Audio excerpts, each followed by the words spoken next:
प्रभु का धन्यवाद करते हैं। एक बार फिर से आप सबका स्वागत है प्रभु की हजूरी में। और पहले तो प्रभु को महिमा देते हैं आज के दिन के लिए कि प्रभु ने हमें आज का दिन दिखाया, हमें ये मौका दिया कि हम उसके साथ जुड़ सकें, उसकी उपस्थिति में बैठ सकें, उसके वचनों को सुन सकें, उसके वचन को बोल सकें। ठीक है, चलो आज क्लास स्टार्ट करने से पहले मैं आपसे कुछ कहना चाहता हूँ। क्या मैं कह सकता हूँ? इजाज़त है? ठीक है। आप में से कितने लोग बड़ा सोचते हैं? कितने लोग बड़ा सोचते हैं? I can do all things, मैं सब कुछ कर सकता हूँ, या प्रभु मुझे अगुवाई करे तो मैं हर चीज़ पे जय पा सकता हूँ, अगर प्रभु मुझे अगुवाई करे तो मैं बहुत से ऐसे काम कर सकता हूँ जो अब तक मैं नहीं कर सकता था, या अगर मेरे पास कुछ नहीं भी है। ठीक है, हम दूसरों को देखते हैं उनके पास बहुत कुछ है और हमारे पास बहुत कुछ नहीं भी है, तब भी प्रभु का आत्मा हमारी ज़िंदगी में काम करता है। कितने लोग ऐसे सोचते हैं? ठीक है, सोचते हैं। आज मैं आपसे एक बात कहना चाहता हूँ और मैं चाहता हूँ कि आप उस बात को करो। आज आप अपने लिए बड़ा सोचो। सोच सकते हो बड़ा? हाँ, प्रभु का एक वचन कहता है, जो मुझे सामर्थ देता है उससे मैं सब कुछ कर सकता हूँ। कर सकते हैं सब कुछ? ठीक है। जो मेरी ज़िंदगी में काम करता है, जो मेरे साथ होके काम करता है, जो मेरी आत्मा में काम करता है, अगर वो मेरे साथ है तो मुझे किसी और बात का डर नहीं। ऐसा है? ठीक है, चलो आज मैं आपको 2 मिनट, चलो 1 मिनट का समय देता हूँ। आज आप सोचिए अपने लिए बड़ा। आप क्या बड़ा कर सकते हैं? सिर्फ सोचने के लिए कह रहा हूँ। ठीक है, सोचने के पैसे नहीं लगते, सोचने में टाइम भी नहीं लगता। ठीक है, मैं सिर्फ सोचने के लिए कह रहा हूँ। क्या आप बड़ा सोच सकते हैं अपने लिए? नहीं सोच सकते? हाँ, सोच सकते हैं। चलिए सोचिए अपने लिए बड़ा। कितना बड़ा सोच सकते हैं आप अपने लिए? कितना बड़ा सोच सकते हैं? अपने माइक खोलिए और बताना शुरू कीजिए। आप कितना बड़ा सोच सकते हैं अपने लिए? मेरे पास बहुत बड़ा बिजनेस हो, मेरे नीचे बहुत लोग काम करते हों, मेरी मिनिस्ट्री बहुत फ्लरिश हो, मैं प्रभु के लिए बहुत सी रूहों को बचाऊं, मैं प्रभु के लिए बहुत सी जगहों पे इस्तेमाल किया जाऊं, मेरे पास बहुत सारा पैसा हो। ठीक है, मैं जिससे बात करूं प्रभु का आत्मा उसकी ज़िंदगी में काम करे, मैं जहाँ जाऊँ प्रभु का वचन कहता है कि तू जिस जगह पाँव रखेगा वो जगह मैं तुझे दे दूँगा। तो मैं सोचता हूँ अपने लिए कि प्रभु मैं जिस जगह पे पैर रखूँ वो जगह मुझे मिल जाए, मतलब वहाँ पे मैं शैतान की गढ़ों को ढा सकूँ। प्रभु मुझे लेके चल। इतनी सारी बातें हम लोग सोच सकते हैं। क्या आप लोगों ने सोची अपने लिए कुछ बड़ी बातें? सोचा? हाँ या ना? सबके ऐसे मुंडी दिख रही है। ठीक है, माइक खोलिए, 1 मिनट का समय है। जो सोचा है बताइए।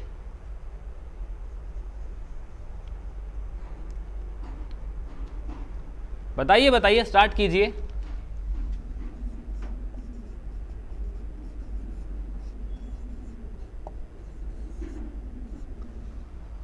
थिंक बिग, बड़ा सोचिए। बताइए क्या सोचा आपने?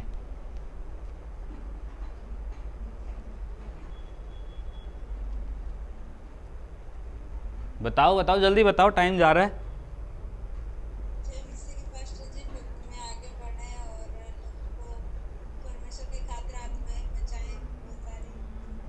ठीक है, ठीक है, आपने सोचा प्रभु हमें आगे बढ़ाए। ठीक है, आगे किस चीज़ में बढ़ाए आपको? आत्मा में, सामर्थ में, अभिषेक में और ठीक है, ठीक है, मतलब आपके मन में जो भी आया आपने प्रभु को बोला, प्रभु मुझे सब चीज़ में आगे बढ़ा दे, कुछ ना छूटने पाए, मैं सब में एकदम आगे बढ़ जाऊं, है ना? चलो बहुत अच्छी होता है। सोचने में क्या पैसा लग रहा है ना? सोचने को तो हम अंबानी से भी ऊपर हैं, सोचने को हम भारत देश हम ही चला रहे हैं। ठीक है, सोचने में क्या जा रहा है? ठीक है, लेकिन आपको एक बात पता है कि परमेश्वर का वचन कहता है मैं तेरी सोच पर भी आशीष देता हूं। पढ़ी है आयत आपने? परमेश्वर का वचन कहता है कि मैं तेरे सोचने पर भी आशीष देता हूँ। दूसरा, उसके बाद जो सोचते हो, जब आप उसे बोलते हो, तो प्रभु का वचन कहता है कि मैं तेरे मुंह के फल का सृजनहार हूँ। जो तू बोलता है मैं वैसा करने की ताकत रखता हूँ, और अगर तू विश्वास से बोले तो मैं वो काम तेरे लिए करने का भी संभव करता हूँ, कि मैं तेरे लिए वो काम कर देता हूँ। अब आप में से कितनों ने ये बात सोची कि प्रभु मेरे को ऐसा बना दे कि मैं बहुत बड़े बड़े काम तेरे लिए कर सकूं? हंसते चेहरे बता रहे हैं। कितनों ने ये बात सोची, प्रभु मेरी प्रार्थना की जिंदगी बढ़ा दे? कितनों ने ये बात सोची, प्रभु मुझे तेरे लिए जीना सिखा दे? हाँ बिल्कुल बोलिए।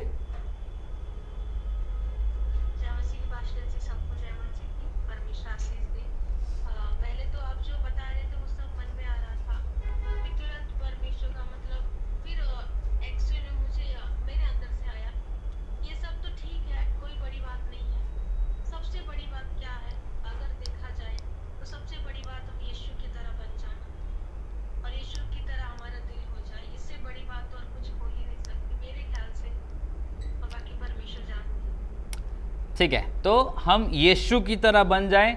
सबसे आगे जो हम सोच सकते हैं वो यही बात है ना, कि हम यीशु की तरह बन जाएं। लेकिन यीशु मसीह तो स्वयं इस बात को बोलता है कि जब पवित्र आत्मा तुम पर आएगा तब तुम मुझसे भी बड़े बड़े काम करोगे। मती में पढ़ो तो वहाँ लिखी है बात कि जो काम मैंने करे तुम मुझसे भी बड़े बड़े काम करोगे।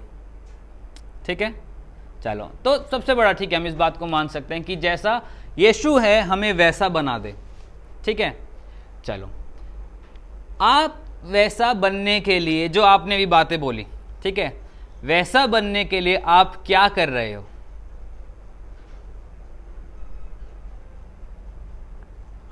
वही तो प्रॉब्लम पास्टर जी, इसलिए तो बड़ा सोची वही तो मेन टॉपिक है ना? सकते हो ना। हम कह रहे हैं कि हम बड़ा सोचेंगे, हमने बताया भी अपनी बड़ी सोच को कि हमने ये सोचा, हमने वैसा सोचा, लेकिन बात यहाँ पे आके रुक जाती है कि बड़ा सोच के पीछे हम कर क्या रहे हैं। मैं रात को प्रार्थना करने बैठूं और प्रभु को बोलूं, प्रभु मुझे बड़ा बिजनेस दे दे, मुझे बड़ा बिजनेस दे दे। प्रभु ने बोला ठीक है, मैं तुझे बड़ा बिजनेस दूंगा, लेकिन उस बिजनेस को करने के लिए अगर मैं हाथ पैर नहीं मार रहा तो क्या वो बिजनेस कभी बड़ा बन पाएगा? नहीं। मैंने प्रभु को बोला, प्रभु मेरे को ऐसा बना दे कि मैं तेरे घर को भर सकूं। एक वचन कहता है कि मुझे यहोवा तेरे घर की, तेरे भवन की धुन मुझे खाए जाती है। ठीक है, और मैं उस वचन को क्लेम कर रहा हूं, प्रभु मुझे ऐसा बना, मुझे ऐसा बना, मुझे ऐसा बना। लेकिन उस वचन को पूरा करने के लिए मैं क्या कर रहा हूं? मैं घर पे आराम से 2 बजे उठ रहा हूं, 4 बजे सुबह का नाश्ता कर रहा हूं, 5 बजे चाय पी रहा हूं, और 7 बजे आते आते फ़ोन स्क्रॉल कर रहा हूं, 8 बजे थोड़ा खेलने चला गया, रात को 11 बजे आके बोला ओहो मैं तो बहुत थक गया प्रभु, और अब मेरा रात को 12 बजे प्रार्थना का टाइम हो गया, प्रार्थना 12 से 12:30 करी और सो गया। क्या कभी मैं प्रभु के भवन को भर पाऊंगा आत्माओं से?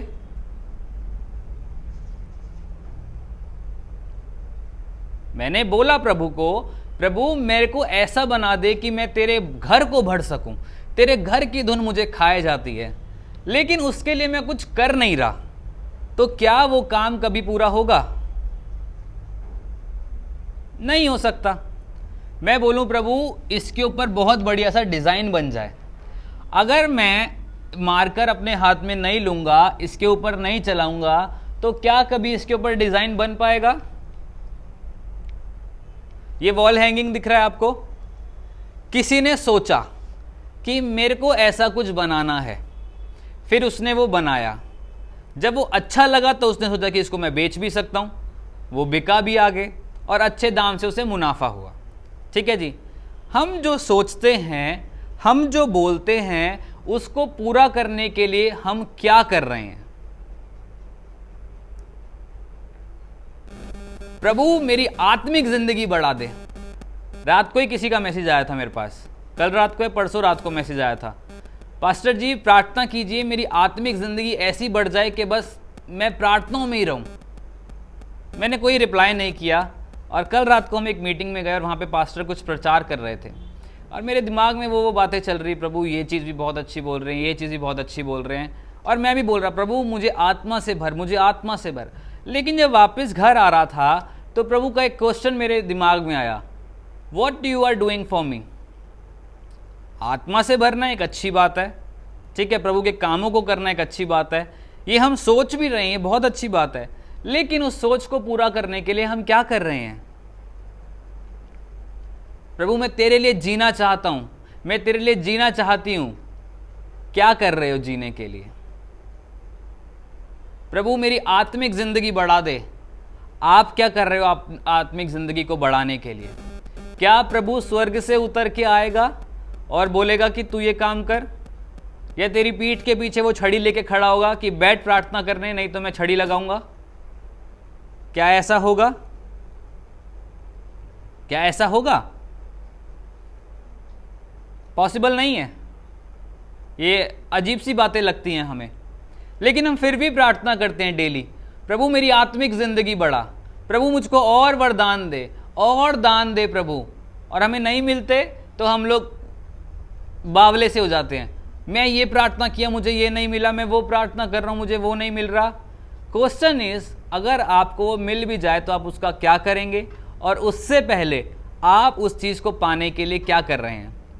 अगर आपको मैगी खानी है तो या तो आपको मैगी बनानी पड़ेगी या आपको बाहर से ऑर्डर करनी पड़ेगी। ऐसे हवा में उड़न तश्तरी उड़ के आपके मुंह के आगे नहीं आएगी। प्रार्थना करो प्रभु मैगी खिला, मैगी खिला, मैगी खिला, मैगी खिला। हो सकता है प्रभु किसी और के मन में डाले, वो बना के लेकर आए आपके लिए, बना के ला के वो आपके सामने रख देगा, लेकिन आपको तो अपने हाथ से ही खानी पड़ेगी ना उसको। या चलो आपको कोई खिला भी दे, मैं कह रहा हूँ कोई खिला भी दे आपको, लेकिन गले से नीचे तो आपको उतारनी पड़ेगी। अब कोई ऐसा तो नहीं मुंह में मैगी डाले बोले उतर उतर उतर उतर, ऐसे तो नहीं होगा।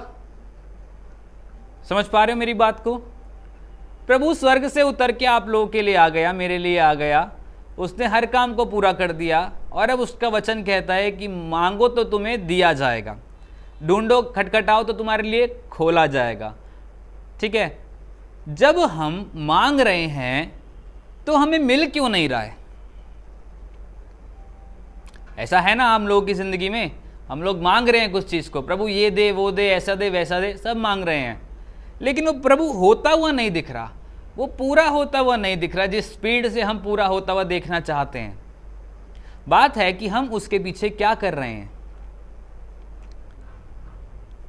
थोड़ा सा दिमाग में आया, थोड़ा सा समझ में आया। चलिए अब आते हैं हम आज के अपने टॉपिक पे। अभी हमारी एक सीरीज चल रही है दाऊद को लेके, ठीक है, हम दाऊद की ज़िंदगी से बहुत कुछ सीख रहे हैं। पिछली क्लास में हमने सीखा कि दाऊद जो था वो शाऊल के यहाँ से भाग गया, ठीक है। आज का जो टॉपिक है वो हम लेंगे पहला सैमुअल उसका 24 से लेके 28 चैप्टर तक, ठीक है जी। मैं आपको वर्बली बता देता हूं। आज का जो टॉपिक है वो ये है कि क्यों दाऊद ने शाऊल को छोड़ दिया। जब परमेश्वर ने स्वयं शाऊल को दाऊद के हाथ में कर दिया था, तब भी क्यों दाऊद ने शाऊल को छोड़ दिया, उसको हानि नहीं पहुंचाई। समझ पा रहे हो? Why David spares किंग शाऊल। दाऊद ने क्यों राजा शाऊल को छोड़ दिया। मेरे साथ निकालिए पहला सैमुअल 24, पहला सैमुअल 24वां अध्याय, ठीक है। अगर किसी ने पढ़ा है तो बहुत अच्छी बात है, अगर नहीं भी पढ़ा तो कोई बात नहीं, मैं आपको वर्बली समझा देता हूँ। यहाँ पे लिखा है कि जो दाऊद था वो अपने 600 लोगों के साथ एक गुफा में छिप गया, और जो शाऊल के लोग थे वो उस गुफा में घुसे भी, लेकिन दाऊद को और उसके 600 लोगों को ढूंढ नहीं पाए, ठीक है जी। और शाऊल उसी गुफा में आराम करने लगा, और वहाँ पे दाऊद ने देखा कि शाऊल उसके सामने है। ठीक है, तो दाऊद चाह के भी उसको कोई हानि नहीं पहुंचा पाया। अगर दाऊद चाहता तो उसका सर कलम कर सकता था। और तो और जो उसके पीछे लोग थे, 600 लोग थे, वो इस बात को बोल रहे थे कि भाई तू इसको मार दे, दाऊद तू शाऊल को मार दे, क्योंकि शाऊल तेरी जान का दुश्मन हुआ पड़ा है, इससे तेरी सराहना देखी नहीं जा रही है, इससे बात हजम नहीं हो रही है कि मेरे से ज़्यादा बढ़ के कौन है।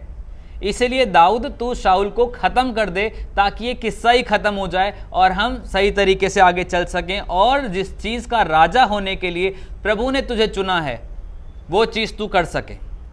एक छोटी उम्र में दाऊद का अभिषेक हो गया था, ये आपको पता है। ठीक है, छोटी उम्र में ही दाऊद को बहुत ज़्यादा तरक्की मिल गई थी, गोलायत को मारने से, अपनी बुद्धि चलाने से, बहुत सारी लड़ाइयों को लड़ने से, ये भी आप लोगों को पता है। और आप लोगों ने ये बात भी पढ़ी है कि परमेश्वर ने खुद शाऊल को दाऊद के सामने लाके खड़ा कर दिया था, लेकिन फिर भी दाऊद ने शाऊल को हाथ नहीं लगाया, उसको मारने से वो पीछे हट गया, उसने उसको नहीं मारा। ठीक है, अब आपसे एक सवाल है कि ऐसा क्यों हुआ कि जब सब उसको फोर्स कर रहे हैं दाऊद को कि तू शाऊल को मार दे, कोई बात नहीं, सबको पता है कि शाऊल तेरे साथ गलत कर रहा है, तू मार भी देगा तो कोई बड़ी बात नहीं है, फिर भी दाऊद शाऊल को मार नहीं रहा है।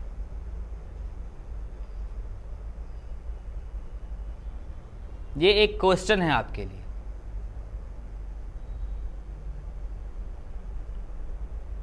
बताओ जो आपके समझ में आ रहा है।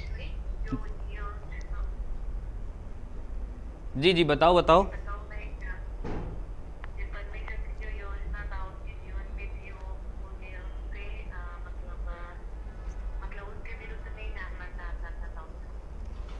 ठीक है, तो दाऊद उस योजना के विरोध में नहीं जाना चाहता था जो योजना परमेश्वर ने उसकी जिंदगी में रखी थी, यही बात। ठीक है, और कुछ और कुछ।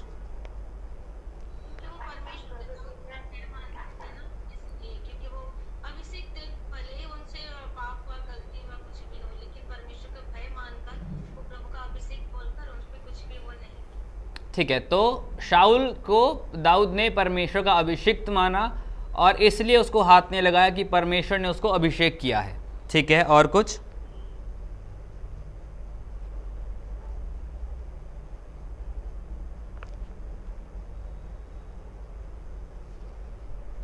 और कुछ और कुछ, आखिरी आंसर।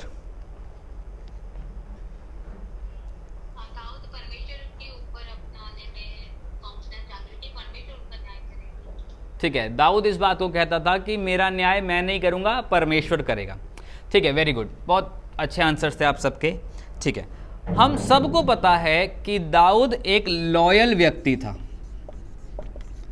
लॉयल मतलब अधीनता में रहने वाला व्यक्ति। ठीक है जी, और अपनी अधीनता को साबित करने वाला व्यक्ति। पहला, वो परमेश्वर के अधीन था, दूसरा वो अपने राजा के अधीन था।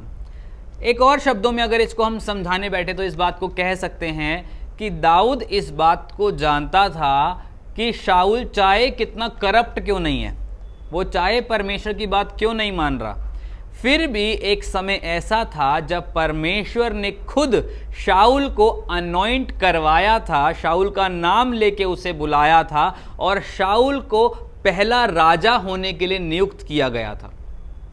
बाद में वो बिगड़ गया, वो एक अलग बात है, लेकिन पहली चीज जो दाऊद जानता था वो ये थी कि स्वयं परमेश्वर ने शाऊल का नाम लिया है राजा होने के लिए।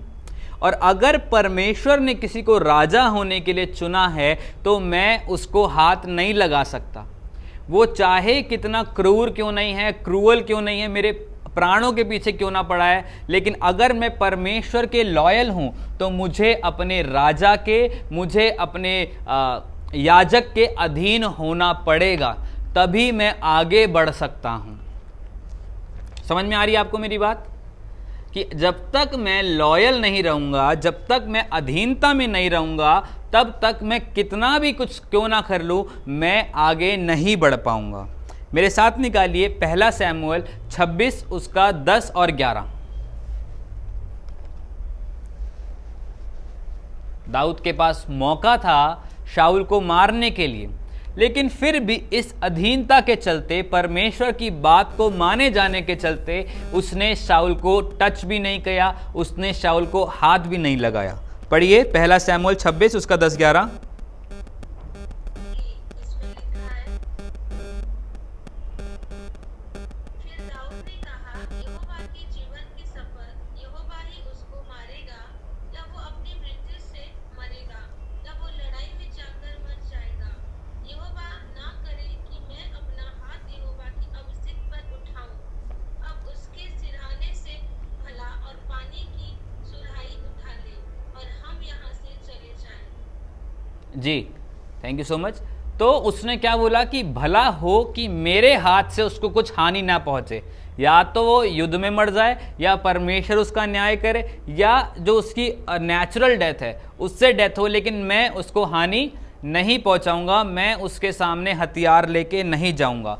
दाऊद इस बात को जानता था कि जो परमेश्वर का दास है, या जो परमेश्वर ने जिसको राजा चुना है, उस परमेश्वर की नज़र में उसकी एक वैल्यू है, वो एक पर्पस के साथ लाया गया है, उसकी एक वैल्यू है, और वो एक प्रेशियस रोल, मतलब एक खास तरीके का रोल वो लेके चल रहा है परमेश्वर के राज्य के लिए।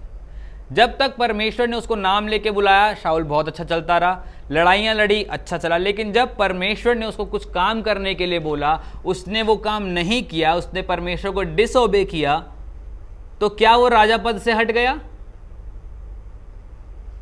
वो राजा ही रहा, लेकिन आत्मिकता में उसका स्तर कम हो गया, और क्योंकि वो आत्मिकता में कम हुआ, इसलिए वो चीजें उसको सांसारिक रूप में भी दिखने लगी।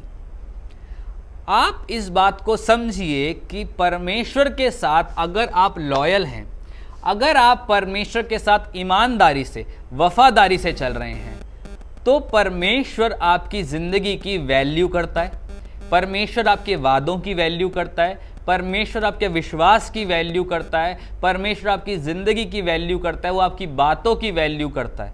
अगर हम इस बात को समझते हैं तो हम में से कितने लोग ऐसे हैं, स्टडी करने से पहले, बाइबल पढ़ने से पहले बहुत सारी बातें बोल देते हैं, प्रभु तूने मुझे अच्छा नहीं बनाया, तूने मुझे ऐसा बनाया, मेरी ज़िंदगी में इतना कर्जा दे दिया, मुझे अच्छा पति नहीं दिया, मुझे अच्छी बीवी नहीं दी, मेरे पति का स्वास्थ्य अच्छा नहीं किया प्रभु, उसकी शराब नहीं छुड़ाई प्रभु, उसको अच्छी नौकरी नहीं दी। कितनी सारी बातें हम लोग परमेश्वर के विरोध में बोल देते हैं। प्रभु मेरा पति मुझसे लड़ाई करता है, मेरे बच्चे मेरी नहीं सुनते, मेरे घर वाले मेरे से बात नहीं करते, लोग मुझे ऐसा सोचते हैं, वो मुझे वैसा सोचते हैं। हजार तरीके की बातें हमारे दिमाग में चलती रहती हैं, ठीक है। तो क्या इन बातों के चलते हम अपनी लॉयल्टी को या अपनी अधीनता को कभी परमेश्वर को दिखा पाएंगे? अगर आप किसी के अधीन हो तो आप उसके विषय में बुरी बातें नहीं बोलोगे। दाऊद परमेश्वर के अधीन था, उसके बाद जो राजा उसके ऊपर नियुक्त किया गया वो उसके भी अधीन था। पूरी बाइबल उठा के देख लो, दाऊद ने कभी भी शाऊल के विरोध में बात नहीं की, कभी नहीं बोला मैं उसको मार दूंगा, कभी नहीं बोला वो अपने पद से गिराया जाए, कभी नहीं बोला कि वो गंदा राजा है, कभी नहीं बोला वो राजा अच्छा नहीं है, कभी नहीं बोला कि मैं उसके प्रति कुछ षड्यंत्र रच रहा हूं, कभी नहीं बोला। क्यों? क्योंकि अगर हम परमेश्वर के प्रति लॉयल रहना, परमेश्वर के अधीन रहना सीख गए, तो हमें पता है कि जिस अथॉरिटी के अंडर हम काम कर रहे हैं, हमें वहां पर भी अधीन रहना पड़ेगा। आज कलीसियाओं में इस बात की जरूरत है। आज चर्चिज में एक बात बहुत प्रचलित है, पर चर्च में आओ, आप थोड़ी देर बैठो, आपको बहुत अच्छा लगेगा, आराधना चल रही है, वर्शिप चल रही है, बहुत अच्छा लगेगा। सरमन खत्म होते होते अगर पास्टर के मुंह से कुछ ऐसी बात निकल गई कि सिस्टर आपने काम सही नहीं किया, आपको इसके ऊपर गौर करने की ज़रूरत है, पास्टर ने बोल दिया कि हे भाई तू ये गलत काम को छोड़, परमेश्वर तुझे आशीष देगा, तो उस बात को हम पकड़ के बैठ जाएंगे और उस पास्टर के पीछे पड़ जाएंगे। उसने ये बात बोली कैसे? मैं उसको चंदा देता हूँ, मैं उसको ऑफरिंग देता हूँ, मैं उसको टाइथ देता हूँ, मेरे टाइथ के द्वारा इतना सब चर्च में काम होता है, मैं एक अच्छा पैसा देने वाला व्यक्ति हूँ, मैं चर्च की इतनी सारी चीज़ें देखता हूँ, मैं ये करता हूँ, मैं वो करता हूँ, और पास्टर मुझे कैसे बोल सकता है ये बात? या पास्टर भी छोड़िए, अगर कोई वॉलेंटियर ने भी किसी को बोल दिया कि आप आगे होके बैठ जाओ थोड़ा सा, तो उसमें भी काम हो जाता है। इसने मुझे बोल कैसे दिया कि आगे बैठो? ये होता कौन है बोलने वाला? इसको किसने ठहरा दिया मेरे ऊपर? अधीनता, लॉयल रहना। दाऊद इसी एक छोटे से फॉर्मूला को जानता था कि अगर मैं परमेश्वर का और उसके बाद परमेश्वर के अभिषिक्त की अधीनता में रहूंगा तो चाहे वो अभिषिक्त मेरी जिंदगी की हानि भी क्यों ना करना चाहे, वो तब भी नहीं कर पाएगा, क्योंकि मैं परमेश्वर के अधीन रह रहा हूं। मैं उस राजा के विरुद्ध कोई गलत बात नहीं बोलूंगा, मैं उस राजा के विरुद्ध कुछ गलत षड्यंत्र नहीं रचूंगा, मैं उसके प्राण का दोषी नहीं ठहरूंगा, मैं ऐसा कुछ नहीं करूंगा। मैं क्या करूंगा? मैं सिर्फ परमेश्वर की बाट जाऊंगा, परमेश्वर की बात मानूंगा और उस अभिषिक्त के भी अधीन में रहूंगा। क्योंकि जो अधीनता में रहना सीख जाता है वो इस बात को समझ जाता है कि आगे कैसे बढ़ना है। एक कंपनी में एक अच्छा बॉस वही है जो अपने लोगों को अपने समान समझे, ठीक है जी। और जब लोग, छोटे छोटे लोग बढ़ेंगे, एम्प्लॉय अच्छा काम करके दिखाएंगे, तो क्या एम्प्लॉय का नाम होगा? नहीं नहीं नहीं नहीं, कंपनी का नाम होगा कि आज इस कंपनी ने इतने करोड़ का टर्नओवर किया, आज इस कंपनी ने इतना अच्छा बिजनेस करके दिखाया, इस कंपनी का प्रोडक्ट बहुत अच्छा है। आप एक बात सोचिए, ये मार्कर ही है, ठीक है, ये कौन सी कंपनी का है? कैमलिन कंपनी का है, ठीक है जी। अब मैं ये बोलूं कि ये मार्कर बहुत अच्छा है, ठीक है, इसकी राइटिंग बहुत स्मूथ है, लिखने में बहुत अच्छा काम करता है, ठीक है, इंक भी इसकी जल्दी नहीं जाती, तो मैं किसकी तारीफ कर रहा हूं? इस कंपनी की या इसको बनाने वाले की? क्या बनाने वाले ने इसके ऊपर अपना नाम लिखा है? रमेश, मुकेश, ललिता, सुजाता, सरिता, कोई भी इसको बना सकता है। क्या मुझे उसका नाम पता है? नहीं पता। कौन सी जगह से आया ये पता है? इस पे लिखा होगा तो ठीक है, नहीं तो मुझे तो वो भी नहीं पता, ठीक है। मैंने ये पास वाली दुकान से खरीदा 10 रुपये का, 20 रुपये का, और मैंने इसको चला के देखा और मैंने बोला कैमलिन कंपनी के पेन बहुत अच्छे होते हैं, ठीक है जी। बनाया किसने? एक छोटे से एम्प्लॉय ने। अलग अलग जगहों से चीज़ें आई, एक छोटे से एम्प्लॉय ने बनाया और मैं उसको यूज़ करके क्या कह रहा हूँ कि ये कंपनी की चीज़ बहुत अच्छी है जी। अगर आपको मार्कर लेना है तो इस कंपनी का ज़रूर लेना, बहुत अच्छा चलता है, ठीक है। नाम किसका हुआ? कंपनी का। बनाया किसने? एम्प्लॉय ने। क्या ये मार्कर उस कंपनी के एमडी ने आके बनाया, या कैमलिन कंपनी जिसकी है वो बैठ के वो डाइयाँ काट रहा है इसकी, हैं, ढक्कन लगा रहा है उसके ऊपर? नहीं कर रहा। कौन काम कर रहा है? एम्प्लॉय काम कर रहा है। ये अगर अच्छा है तो इसका कहने का मतलब कि एम्प्लॉय लॉयल है, अच्छे प्रोडक्ट बना रहा है, तो किसका नाम हो रहा है? कंपनी का।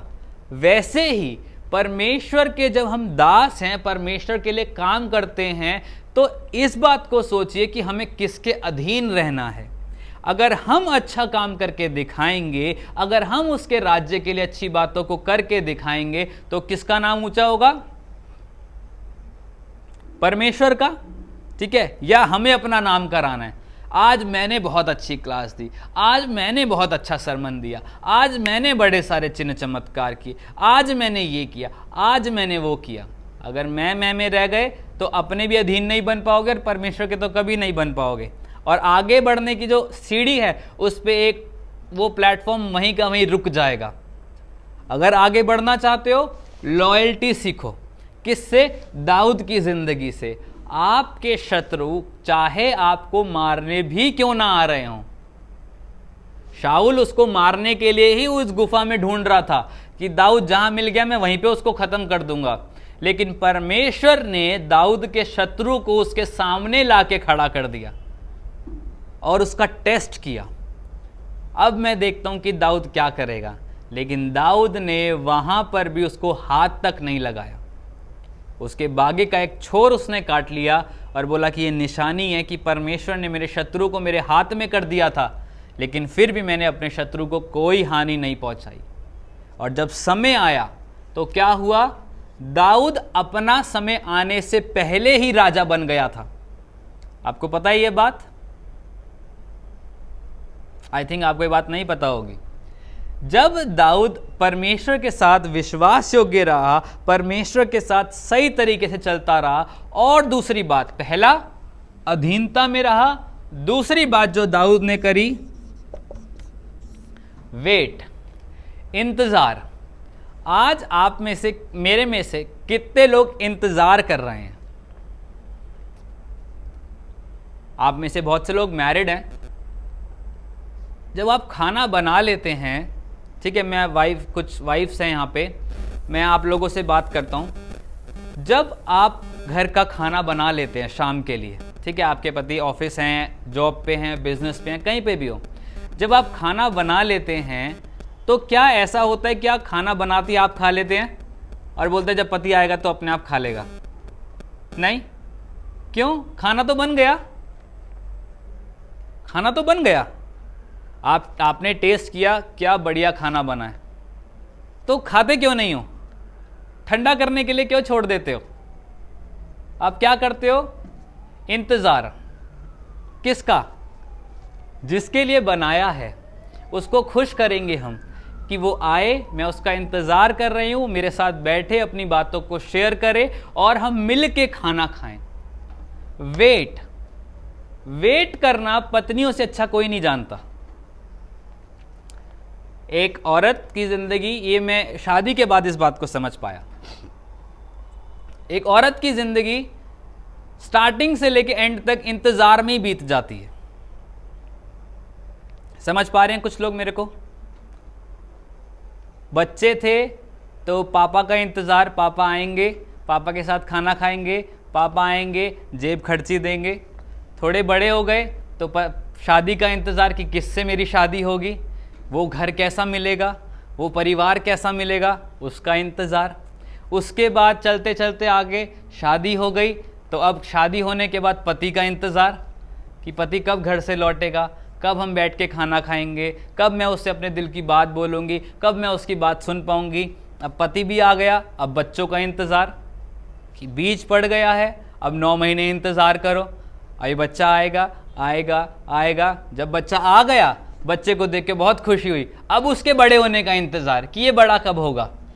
जब वो बड़ा हो गया तो वो ऑफिस जाने लगा, फिर वो स्कूल जाने लगा तो उसका इंतज़ार, कब स्कूल से मेरा बच्चा आएगा, कब मैं अपने प्यार से अपने हाथों से उसे खाना खिलाऊंगी, कब मैं उसको पुचकारूंगी, कब मैं उसे अपना प्यार दिखाऊंगी। उसके बाद जब बच्चा बड़ा हो गया, ऑफिस जाने लग गया तो उसका भी इंतज़ार। अभी तक पति का इंतज़ार करते थे, अब बच्चे का भी इंतज़ार करना शुरू हो गए। जब कुछ हालात ख़राब हो गए तो हालात ठीक होने का इंतज़ार। इंतज़ार इंतज़ार इंतज़ार इंतज़ार, बहुत सारा इंतज़ार। इसलिए मैं बोलता हूँ पत्नियों से अच्छा इंतज़ार कोई नहीं कर सकता, है ना। मेरी पत्नी मेरा बहुत इंतज़ार करती है कभी कभी, ठीक है, वो बैठी होती है, मैं 10 फ़ोन करेगी, अरे आ जाओ आ जाओ आ जाओ, नीचे खाना खा लो। मैं कभी कुछ पढ़ रहा होता हूँ, कभी कुछ लिख रहा होता हूँ, कभी कुछ फ़ोन चला रहा होता हूँ और वो आती रहती है, अरे आ जाओ यार, अरे आ जाओ यार, वेट कर रहे हैं, अरे आ जाओ यार। तब प्रभु मुझे कुछ बात करता है, इंतज़ार इंतज़ार, बाट जोना। किसकी? जिससे हम प्यार करते हैं, उसे खुश करने के लिए बाट जोना। हम कितनी बार प्रभु की बातों का इंतज़ार करते हैं, हम कितनी बार प्रभु का इंतज़ार करते हैं, हम कितनी बार उसके वादों को अपनी ज़िंदगी में पूरा होने देने का इंतज़ार करते हैं। हमने प्रभु से एक वायदा पाया, हम उसके अधीन चल रहे हैं। प्रभु मैं तेरे साथ साथ चल रहा हूँ, जैसा तू बोलेगा मैं वैसा करूँगा, मैं वैसा करूँगी प्रभु। हम चल रहे हैं चल रहे हैं चल रहे हैं, प्रार्थना कर रहे हैं, प्रभु बड़ा मौजज़ा दे, बड़े छुटकारे कर प्रभु, बड़ी बातें कर प्रभु, बड़ा ये कर प्रभु, बड़ा वो कर। वेट भी कर रहे हैं प्रभु, वेट। प्रभु कह रहे हैं मेरी बाट जोता रहे, मेरी बाट जोता रहे, मेरी बाट जोता रहे। Weight upon the Lord. परमेश्वर का इंतजार कर जब तक वो तुझे मिल ना जाए, इंतजार कर। हम इंतजार कर रहे हैं, इंतजार कर रहे हैं। दाऊद भी क्या कर रहा था? इंतजार कर रहा था सही समय आने का कि कब वो राजा की गद्दी पे बैठे। जल्दबाजी में आके उसने शाऊल की हत्या नहीं कर दी, उसने ये प्रार्थना भी नहीं करी कि प्रभु तो शाऊल को मार दे, मैं राजा बन जाऊं जल्दी से। उसने बोला जैसा तू चाहे प्रभु, मैं इंतज़ार करूंगा प्रभु। उसने इंतज़ार किया, इंतज़ार किया, प्रभु की बाट जोता रहा, प्रभु से लॉयल रहा। और जब शाऊल की मृत्यु हुई तो दाऊद जिस उम्र में राजा बनना था, दाऊद को 7 साल पहले ही वो राज्य मिल गया। दाऊद ने टोटल 40 साल राज्य किया, ठीक है जी। 40 years ही रूल ओवर इज़राइल, ठीक है जी। 40 में से 7 घटा दो तो कितने बचे? 33। यीशु मसीह कितने साल जिया? 33.5। ठीक है जी, 33, 33.5, 33 प्लस कह सकते हैं। ठीक है जी, तो यहां पे क्या चीज दिखाई गई? कुछ समझ में आ रहा है? कुछ लिंक हो रहा है? दाऊद जब वेट करता चला तो सही समय आने पे 7 साल ज्यादा उसने राज्य किया। अगर वो इंतजार नहीं करता, पहले कुछ हड़बड़ी कर देता, तो हो सकता है वो राजा नहीं बन पाता। हो सकता है अगर वो राजा बनता भी तो बहुत जल्दी उसकी मृत्यु हो जाती। हो सकता है राजा बनता तो उस तरीके से राज्य को ना चला पाता जैसे वो अभी चला रहा था। जब उसने वेट किया तो उसने परमेश्वर की आशीष को किस रीति से पाया? पहला ऑनर मिला, दूसरा उसको ग्रेस मिला, तीसरा 7 साल ज्यादा मिले उसको राज्य करने के लिए। और वो 7 सालों में उसने परमेश्वर के मंदिर का, जो परमेश्वर का भवन था, वो बनाने का काम शुरू किया। यीशु मसीह ने जब मिनिस्ट्री शुरू करी वो कितना था? 30 साल का। ठीक है, टोटल मिनिस्ट्री टाइम कितना था उसका? 33.5 साल। ठीक है, यीशु मसीह ने 3 साल मिनिस्ट्री करने के लिए 30 साल वेट किया। 30 साल अपने आप को प्रिपेयर किया। प्रभु मुझे तैयार कर, मुझे आत्मा से भर, मुझे सिखा तेरी विधियों को। मैं प्रार्थना करूंगा, मैं वचन पढ़ूंगा, तेरी बाट जाऊंगा, वेट करूंगा। उसने 30 साल वेट किया। किस चीज के लिए? परमेश्वर के काम को करने के लिए, मिनिस्ट्री स्टार्ट करने के लिए। आमीन।